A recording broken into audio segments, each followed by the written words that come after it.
আসসালামু আলাইকুম শিক্ষার্থীরা, সবাই কেমন আছো? তো তোমাদের পঞ্চম শ্রেণীর বাংলা বইয়ের পাঠ 19-এ দেখো কি লেখা আছে, ভাষার খেলা। আজকে আমরা ভাষার খেলা খেলবো। এক নগে দেখো ঘটনাটি কোন সময়ের তা বুঝে টিক চিহ্ন দেখো। এখানে লেখা আছে নবাব সিরাজউদ্দৌলা বাংলার শেষ নবাব ছিলেন। এখানে লাস্টে কি বলা হয়েছে বলো তো? ছিলেন। ছিলেন মানে কি আগে তিনি ছিলেন। তো এটা আগেরকার কথা বলা হয়েছে, এখনকার কথা বলা হয়েছে না পরের কথা বলা হয়েছে? তো এটা অবশ্যই আগের কথা বলা হয়েছে। এখানে তোমরা টিক দিবা। 2 নগে দেখো আমরা সবাই মিলে মেলায় যাচ্ছি। এটা লাস্টে কি বলা হচ্ছে? যাচ্ছি, তার মানে তারা এখনই যাচ্ছে। ঠিক আছে, এখানে অপশন কি হবে? আগেরকার না, এখনকার হ্যাঁ, পরের না, তাহলে এটা হবে কি বলতো? এখনকার। তো দেখো সে চুপচাপ বসে বই পড়ছে, লাস্টে কি বলা হচ্ছে? পড়ছে, তাহলে সে এখন পড়ছে। দেখো অপশনে কি লেখা আছে? আগেরকার না, এখনকার হ্যাঁ, পরের না, তাহলে এটা উত্তর কি হবে? এখনকার। তো দেখো গতকাল এখানে এসেছিলে, তাহলে এটা তো বলিয়ে দেওয়া আছে এটা গতকাল আগের। ঠিক আছে, তো গতকাল এখানে এসেছিলে, আবার এখানে বলা হয়েছে এসেছিলে, তার মানে সে আগে এসেছিল। ঠিক আছে, আগেরকার হ্যাঁ, এখনকার না, পরের না, তাহলে এটা অ্যান্সার হবে কি? আগেরকার। তো পরবর্তীতে দেখো আমি তোমাকে দেখতে পাচ্ছি না, সে এখন কি করতেছে? দেখতে পাচ্ছে না, এটা এখনকার হবে। দেখো আগেরকার না, এখনকার হ্যাঁ, পরের না। আচ্ছা, এখানে সঠিক উত্তর হবে এখনকার। তুমি কি আর কখনো এখানে আসবে না? ওকে জিজ্ঞাসা করা হয়েছে যে তুমি কি আর কখনো এখানে আসবে না। তো দেখো এটা কি আগেরকার না, এখনকার না, পরের হ্যাঁ, মানে পরে সে কি আর আসবে কিনা সেটা জানতে চাইছে। আসবে না, এটা পরের। ঠিক আছে, দেখো শিক্ষার্থীরা, তোমাদের বোঝানোর জন্য আমি আবারও 1 নংটা দিয়ে দিলাম। 2 নঙে দেওয়া হচ্ছে ক লোকটি দয়ালু। লোকটি কেমন আমাদের বলা হচ্ছিল না, লোকটি দয়ালু। ঠিক আছে, তো শরৎকালে আকাশের সাদা মেঘ দেখা যায়। গ 3টি চড়ুই আমার বারান্দায় বসে রোদ পোহাচ্ছে। গ কচ্ছপটি ধীরে এগিয়ে চলল। ও সে লাফিয়ে ট্রেনে উঠল। 3 নঙে দেখো শব্দ দিয়ে বাক্য তৈরি করি। দিয়ে আমি কলম দিয়ে খাতায় লিখছি। উপর টেবিলের উপর একগুচ্ছ লাল গোলাপ রাখা আছে। কাছে আমাদের বাড়ির খুব কাছে একটি বড় নদী আছে। থেকে ঢাকা থেকে ট্রেনটি সময় মতো ছেড়ে গেছে।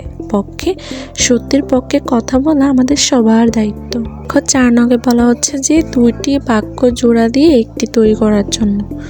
দেখো এখানে আমাদের লেখা আছে মিলি খেলছে, শিলা খেলছে। তো এই দুটো বাক্যকে আমরা একটি বাক্য তৈরি করব। মিলি এবং শিলা খেলছে। দেখো আমি পড়া শেষ করব তারপর খেলতে যাব, এটাকে আমরা একটি বাক্য করব। আমি পড়া শেষ করে খেলতে যাব। গল্পটি পড়লাম তবে মজা পেলাম, একটি বাক্য হচ্ছে গল্পটি পড়ে মজা করব। আমি কবি হতে চাই তাই বেশি বেশি বই পড়ছি, একটি বাক্য হচ্ছে আমি কবি হওয়ার জন্যই বেশি বেশি বই পড়ছি।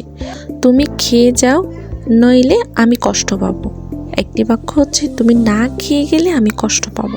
দেখো আমরা হচ্ছে এবার একটি বাক্যকে 2টি বাক্য তৈরি করব। দেখো আমি চেষ্টা করেছি বলে সফল হতে পেরেছি, এটাকে আমরা 2টি বাক্য তৈরি করলে কি হয়? আমি চেষ্টা করেছি, আমি সফল হতে পেরেছি। এরপর দেখো তালা লাগানো থাকায় দরজা খুলতে পারলাম না, এটাকে 2টি বাক্য তৈরি করব। দেখো দরজায় তালা লাগানো ছিল, খুলতে পারলাম না। হরিণটি শিকারের দিকে তাকিয়ে দৌড় দিল, এটা কি বাক্য করব? হরিণটি শিকারের দিকে তাকালো, দৌড় দিল। তুমি সেখানে গেলেই তাকে দেখতে পাবে, 2টি বাক্য হলো তুমি সেখানে যাও তাকে দেখতে পাবে। সে অনেক ভুল করেও ক্ষমা পেয়ে গেল, 2টি বাক্য হলো সে অনেক ভুল করলো তবুও ক্ষমা পেল। দেখো একই রকম শব্দ খুঁজি। ঘর, সকাল, ক্ষুদ্র, কন্যা, প্রভাত, কপাল, মাতা, জননী, রজনী, সাগর, ললাট, সমুদ্র, পুস্তক, দিবস, রবি, বই, অরুণ, রাত, দিন, ছোট। দেখো মেয়ে, বাড়ি, ছেলে, পুত্র, তো এগুলা দিয়ে আমাদেরকে কি বলা হয়েছে বলো তো? একই রকম শব্দ খুঁজে বের করার কথা বলেছে। তো দেখো ক নঙ্গে আমরা লিখবো গড়বাড়ি, প্রভাত সকাল, রজনী রাত, পুস্তক রাত, অরুণ রবি, মেয়ে কন্যা, কপাল ললাট, সাগর সমুদ্র, দিবস দিন, পুত্র ছেলে, ক্ষুদ্র ছোট, মাতা জননী। 7 নঙ্গে দেখো মিলিয়ে মিলিয়ে বাক্য লিখি। মাছ ধরে জেলে, বল খেলে ছেলে, ওই দেখো গুড়ি, আকাশে উড়ে যেন নীল পরি বুড়ি, পায় না সে একটু ভয়, সাহসে ভরা তার হৃদয়, খাচ্ছি আমি পাকা আম, মিষ্টি রসে ভরে ওঠে শরীর আর মন, টিক টিক করে চলে টেবিলের ঘড়িটা, সময় জানায় ঠিকঠাক সবটা। 8 নঙ্গে দেখো দৈনিক পত্রিকা থেকে 3টি খাবারের শিরোনাম লিখি। 1 নম্বর হচ্ছে আজ থেকে সারাদিন ভারী বৃষ্টির সম্ভাবনা। খ স্কুলের বই বিতরণ কার্যক্রম শুরু। গ নদীতে পানি বাড়ায়, নির্মাঞ্চল প্লাবিত। 9 নম্বর বলা হয়েছে শব্দ জব্দ। 10 নঙ্গে দেখা একটি ধারাবাহিক গল্প বলার কথা বলা হচ্ছে। এক দেশে এক রাজা ছিল। রাজা তরমুজ খেতে খুব পছন্দ করতেন। একদিন রাজা বড় একটা তরমুজ খেয়ে ফেললেন। তারপর দেখো তরমুজটা এতই বড় আর মিষ্টি ছিল যে রাজা খাওয়ার সময় ভুলিয়ে গেলেন তার ভিতর অনেকগুলো কালো বিচি আছে। অসাবধানতাবশত রাজা তরমুজের একটি ছোট্ট বিচি গিলে ফেললেন। বিচি গিলে ফেলার পর রাজার মনে খুব ভয় হলো। তিনি ভাবলেন মাটির নিচে বিচি রোপণ করলে যেমন গাছ হয়, তেমনি আমার পেটের ভিতর বুঝি তখন তরমুজ গাছ গজাবে। রাজার চিন্তা আর থামে না। তিনি কল্পনা করতে করতে কয়েকদিন পর তার নাক আর কান দিয়ে তরমুজ গাছের লতা বেরিয়ে আসলো আর মাথায় বড় বড় তরমুজ ঝুলবে। তো রাজা ভয়ে অস্থির হয়ে রাজ্যের সব নামকরা বৈদ্য আর ডাক্তার ডাকলেন। তারা এসে রাজাকে অনেক পরীক্ষা করলেন, কিন্তু রাজার ভয় কাটল না। শেষে এক বুদ্ধিমান বালক রাজার অবস্থা দেখে হাসতে হাসতে বলল, মহারাজ ভয় পাবেন না, তরমুজ গাছ হতে গেলে রোদ, মাটি আর পানির দরকার। আপনার পেটে তো মাটি নেই, তাই সেখানে গাছ হওয়ার কোনো সুযোগ নেই।